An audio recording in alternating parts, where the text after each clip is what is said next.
अस्सलाम वालेकुम नाज़रीन, आज हम 3 इश्यूज़ पर बात करेंगे। सदर आसिफ जरदारी बारे पुलिस एहलकार ने सोशल मीडिया पर क्या लिखा, काजी फायज ईसा हमला केस, मुल्ज़िमान के पासपोर्ट बहाल, और तीसरा आपके सवाल और हमारे जवाब। आप लोगों ने बड़े बड़े शरारती सवाल किए हैं, एक दो दफ़ा तो मैं आपको छोड़ दूंगा, बाद में मैं आपके सवालों के जवाब नहीं दूंगा, लेकिन अभी भी जो देने हैं मैं आखिर पर दूंगा। तो पहले जो संजीदा मामलात हैं उनको हम डिस्कस कर लेते हैं। और ये है कि सदर आसिफ जरदारी साहब जो हैं उनके हवाले से मामला आ गया, इसको भी हम बाद में डिस्कस करते हैं, अहम इशू है ये भी। काजी फायज ईसा हमला केस है, इसके हवाले से आज ये खबर चली है कि काजी फायज ईसा केस में जो लोग मुलव्वस थे, आपको याद होगा कि अक्टूबर में, लास्ट ईयर अक्टूबर की बात है कि काजी साहब रिटायरमेंट के बाद लंदन पहुंचे और उधर पीटीआई वाले जो हैं वो इंतज़ार कर रहे थे, और जो ही वो उधर एक जगह पे एक फंक्शन था उधर गए, जिसके लिए वो लंदन गए हुए थे, उधर गए और पहले तो ये उनका इंतज़ार करते रहे, इनको पता ही नहीं चला कि वो दाहल किस साइड से हुए हैं। फिर उन्होंने तमाम रस्तों पे नकब लगा लिया, और जो ही काजी साहब उधर से निकले और जो पीटीआई के लोग हैं, गून हैं, वो उधर इकट्ठे थे और उन्होंने उनको रोकने की कोशिश की। उनकी जो गाड़ी थी उसको भी जो है इनके उनका दरवाज़ा खोलने की कोशिश की। खैर यह है कि वो उनके चुंगल से निकलने में कामयाब हो गए। उस टाइम जो है बहुत ज़्यादा एक गमो गुस्सा पाया जाता था कि ये क्या है, यानी कि ये किसी को सुकून से नहीं सुकून से बैठने नहीं देते, ट्रैवल नहीं करने देते। बाद में भी खैर उनके साथ कोई एक दो तरह के वाक़यात हुए। तब शुनीद ये थी कि उनके जनाब पासपोर्ट भी कैंसिल हो गए हैं और उनके CNIC भी कैंसिल हो गए हैं। आज ये खबर आई है कि जनाब वो मामला सारा उलट हो गया है, पासपोर्ट जो हैं वो अनब्लॉक हो गए हैं। तो फिर यह है कि मैंने अपने लेवल पर भी चेक किया, मैंने कोई नादरा वालों से पूछा। नादरा वालों ने कहा कि ये हमारे रिलेटेड मसला नहीं था, बेसिकली तो ये पासपोर्ट वालों का मसला था। तो लिहाजा फिर मैंने पासपोर्ट वालों से चेक किया। जो मुझे पता चला, एक तो ये है कि ये पासपोर्ट जो ब्लॉक हुए थे ये FIA की कंप्लेन पर हुए थे, और FIA ने कोई कंप्लेन दर्ज कराई थी कोई 30 अक्टूबर को, और 1 नवंबर को इन लोगों के पासपोर्ट ब्लॉक हुए थे। कितने लोग थे? 23 लोग थे, जिनमें वो मुलाइका बुहारी भी शामिल थी। बाद में मुलाइका बुहारी जो हैं वो गालिबन को हाई कोर्ट वगैरह में गई और उनका पासपोर्ट जो है वो अनब्लॉक हो गया, और बाकी लोग जो हैं उनके पासपोर्ट ब्लॉक थे। अब सवाल ये पैदा होता है कि क्या इन लोगों के पासपोर्ट अब इनके अनब्लॉक हो गए हैं या नहीं हो गए। मैंने जो पासपोर्ट वालों से पूछा है, और जितने टॉप लेवल से मैं चेक कर सकता था वो मैंने किया है, और जो मेरी इतलात हैं, आप ये समझें कि जिन्होंने अनब्लॉक करने हैं वो कहते हैं कि अनब्लॉक अभी नहीं हुए। वो कहते हैं कि 23 लोग थे, एक का तो मुलाइका बहारी का पहले हो गया था, और बाकी लोगों के पासपोर्ट अनब्लॉक नहीं हुए। और दूसरा उन्होंने कहा कि जब ये अनब्लॉक होंगे तो ये बात ढकी छुपी नहीं रहेगी, इसका कोई सर्कुलर जारी किया जाता है, तो अगर किसी के पास सर्कुलर है तो वो दिखा दें। यानी कि उनका ये कहना था। वो कहते हैं कि ऐसा नहीं हुआ, पासपोर्ट अभी तक अनब्लॉक यानी ब्लॉक ही हैं। तो लिहाजा ये आप ये समझें कि उन लोगों का, बल्कि उन्होंने ये बताया कि इसमें कुछ लोग ऐसे भी थे जिनके पासपोर्ट नहीं थे। ऐन मुमकिन है ऐसे लोगों के जो कि जिन कोई उधर के ब्रिटिश बार्न पाकिस्तानी हो जिन्होंने पाकिस्तान का पासपोर्ट बनवाया ना हो, क्वाइट लाइकली। या ये भी हो सकता है कि किसी का पासपोर्ट एक्सपायर हुआ हो तो उन्होंने दोबारा बनवाया ना हो, तो लिहाजा उन्होंने उधर उनके CNIC डाल दिए ताकि वो अंडर ऑब्जर्वेशन हो गए। अगर वो आएंगे और वो पाकिस्तानी पासपोर्ट पे ट्रैवल करते हैं तो पता चल जाएगा कि वो इस पासपोर्ट को इस्तेमाल नहीं कर सकते। लेकिन सो फार जो ख़बर है वो ये है कि जो पासपोर्ट्स हैं दे आर स्टिल ब्लॉक्ड, यानी कि they have not been unblocked. तो लिहाजा ये एक ख़बर होगी। दूसरी ख़बर जो है वो है जरदारी साहब के हवाले से। जरदारी साहब के हवाले से आज एक ख़बर चली है, और वो ये चली है जी कि एक पुलिस वाला जो है उसको गिरफ़्तार कर लिया गया है। उसने कोई जरदारी साहब के हवाले से बड़ी ही नाज़ेबा पोस्ट की थी। FI वालों ने उसको गिरफ़्तार किया और बाद में उसको अदालत ने छोड़ भी दिया, यानी कि उसको को ज़मानत पर रहा भी कर दिया। अब यह है कि उसने पोस्ट क्या की थी वो मैं आपको सुना देता हूँ। ये मेरे ख्याल है कि ये एक मिनट, इस बारे में ये है जी कि वो कहते हैं जी कि एक ASI साहब हैं, मोहम्मद यकूब साहब। वो कहते हैं कि मैं ड्यूटी पर बैठा हुआ था और इन्हीं देखें इनका भी ज़रा देखें, ड्यूटी पे बैठे हुए थे और मोबाइल फ़ोन से फेसबुक खोल के तो लोगों के अकाउंट चेक कर रहे थे कि कौन क्या कर रहा है। इनके बेसिकली इसी तरह जैसे सोशल मीडिया पे लोग कर रहे होते हैं। पता नहीं अब इनकी ड्यूटी जो है वो सोशल मीडिया देखना था, हालांकि साइबर में तो ये नहीं है। लेकिन खैर ये वो वाली बातें हैं कि जो अब एफआईआर बनानी होती है तो इसी तरह की बनाते हैं कि मैं जा रहा था और मैंने अचानक देखा कोई इधर से आया उधर से आया और मैंने पकड़ लिया। इसी तरह की अब इसने भी कह दी कि मैं मुख्तलिफ लोगों के कमेंट देख रहा था और पढ़ रहा था, यानी कि एएसआई साहब जो हैं वो ये काम कर रहे थे। और ये रात कहते हैं जी कि कोई 8:40 का टाइम था और मैंने देखा कि फ़ेसबुक बनाम आईडी पता नहीं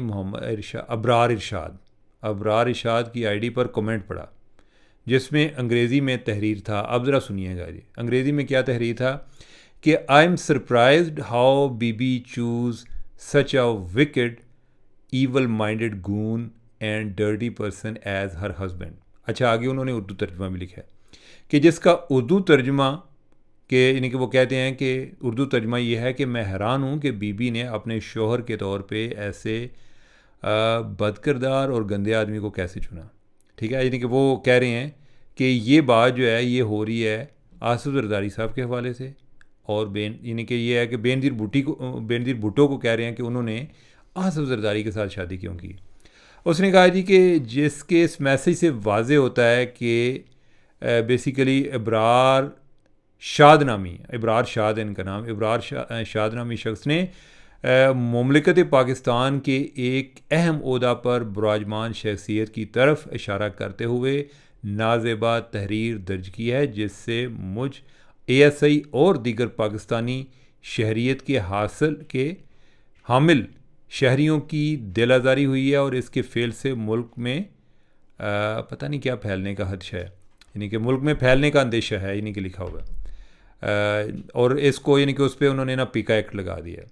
अब ये देखें कि ये वाला काम कि यानी कि इन्होंने उन पे ख़िलाफ़ केस हुआ है और केस में वो बाद में आगे अदालत ने भी उनको ज़मानत दे दी है। अब जो है यानी कि मैं इसको दो तरह से देख रहा हूँ। पहली बात तो ये है कि वो जो पुलिस वाला है अगर वो गवर्नमेंट में सर्विस में है, इसको हम फ्री स्पीच से भी हट कर देखते हैं, अगर वो गवर्नमेंट सर्विस में है तो उसको ये काम हरकतें नहीं करनी चाहिए थी।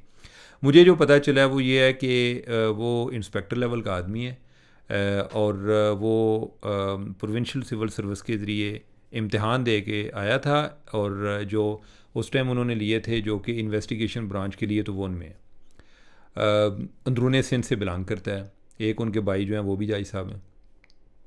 अब दूसरी बात यह है उसको अगर वो गवर्नमेंट सर्विस में है तो उसको भी अवॉइड करना चाहिए था, यानी कि हर चीज़ की एक अपनी प्राइस है ना, वो ना करता, यानी कि वो किसी अगर और को उसको ज़्यादा कोई तकलीफ़ थी तो किसी और के ज़रिए करा देता। दूसरी बात यह है कि अब इसके बारे में जो मुझे पता चला है वो ये है कि अब जो उसके इलाके के लोग थे, यानी कि जिस जगह से वो बिलोंग करता है उधर से जो को पीपल्स पार्टी के जाले थे, उनको उनके जज्बात जो हैं वो मजरूह हुए हैं। उन्होंने अपनी लीडरशिप को कन्वे किया, लीडरशिप ने आगे आईजी को कन्वे किया, आईजी ने आगे पुलिस वालों को कन्वे किया, होता होता ये मामला हुआ। अब तीसरी बात यह है कि अब जो है यानी कि उन्होंने जो चीज़ लिखी है, मेरे ख्याल है कि पहले किसी ने पोस्ट नहीं पढ़ी थी, अब वो चीज़ रिकॉर्ड पर ले आए हैं। ये जो मैंने आपको पढ़कर सुनाई है ये मैंने एफआईआर पढ़ के सुनाई है, यानी कि उसमें लेकर आए हैं यानी कि बीबी जो है, यानी कि बीबी ने किस तरह के बंदे से शादी की है। यानी कि ये वाली पोस्ट थी जुमला मोतरज़ा, यानी कि जिस पर जो है उसके ख़िलाफ़ कार्रवाई हुई है।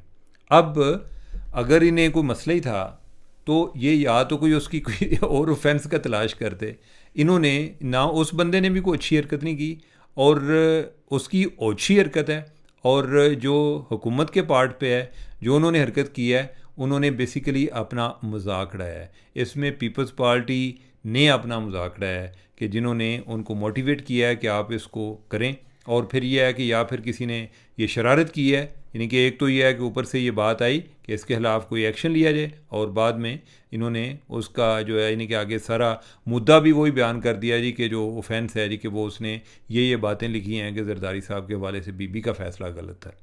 तो मेरा ख्याल है कि ये it was in a bad taste.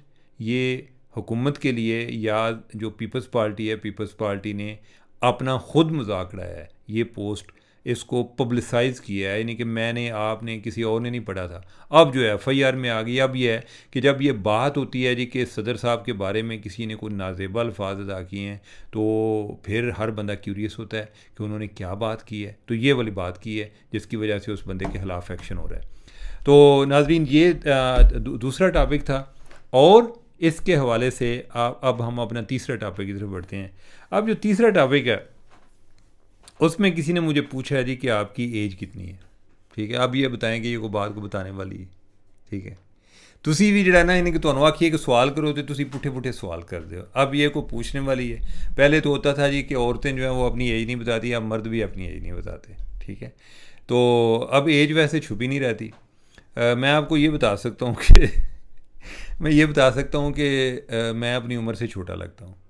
आप ज़रा अंदाज़ा लगाएं। फिर मैं जो है कल मैं आपको इसके बारे में बताऊंगा कि मेरी एज असल कितनी है। दूसरा जो है, किसी ने सवाल पूछा है कि जी आप ने हेयर ट्रांसप्लांट किधर कराया था। और ये बंदा इतना डेडिकेटेड है कि मैं जब टॉक शक करता था उस टाइम से ये बंदा पूछना शुरू हुआ है, और उसने मुझे दोबारा याद कराया है कि मैं जनाब उदों का तुहानू पूछन लगा। पता नहीं मेरे हले पुछ के खुद गंजा हो गया इस अमल के दौरान कि इन्होंने हेयर ट्रांसप्लांट किधर से कराया, ताकि पता चले। जिस दिन पता चल गया तो उसके पास जो मालूमात का ख़जाना आना है और उसके जो जहन पर उसके असरात होने हैं, उससे मेरे हले उसके बाल वैसे ही आ जाएंगे। तो ये है कि हेयर ट्रांसप्लांट जो है ये भी मैं इसको कल तक मुलतवी करता हूँ। पहले भी मुझे याद है कि किसी ने मुझे एक मैसेज भेजा था। वो बंदा जो था उसने मुझे कहा जी कि बेसिकली उसके ये है कि उसको मेरे हले को अच्छा डॉक्टर नहीं मिला था, और वो मेरे बाल जो है वो बड़े गौर से देखता था। और उसने कहा जी कि आपको जो बंदा अच्छा मिला है, और आप उसको कहिएगा कि या अगर आप कभी वज़ीर-ए-आज़म बने तो आपने उसको सेनेटर लगवाना है। उसने ये बात की। मैंने अपने डॉक्टर साहब जो है उनको ये बात आगे कन्वे कर दी। मैंने कहा जी कि ये वाला जो मुझे मैसेज आया था, यानी कि उन्होंने आगे से जवाब दिया। उन्होंने कहा कि उसे बताना कि वो ऑलरेडी सेनेटर हैं। ठीक है, अब यह है कि मैंने आपको आधी बात बता दी है, बाकी बात मैं कल बता दूंगा कि कौन डॉक्टर थे। और इस दौरान आपने उम्र का मेरी का अंदाज़ा लगाना है, आपने तुक्का लगाना है। ये जो भी आपके ख्याल में मैं जितना लगता हूँ आपने वो उतना बताना है। मैं फिर जो है असली उम्र जो है वो आपको कल बताऊँगा। तो नाजरीन, मुझे दें इजाज़त। अल्लाह हाफ़िज़।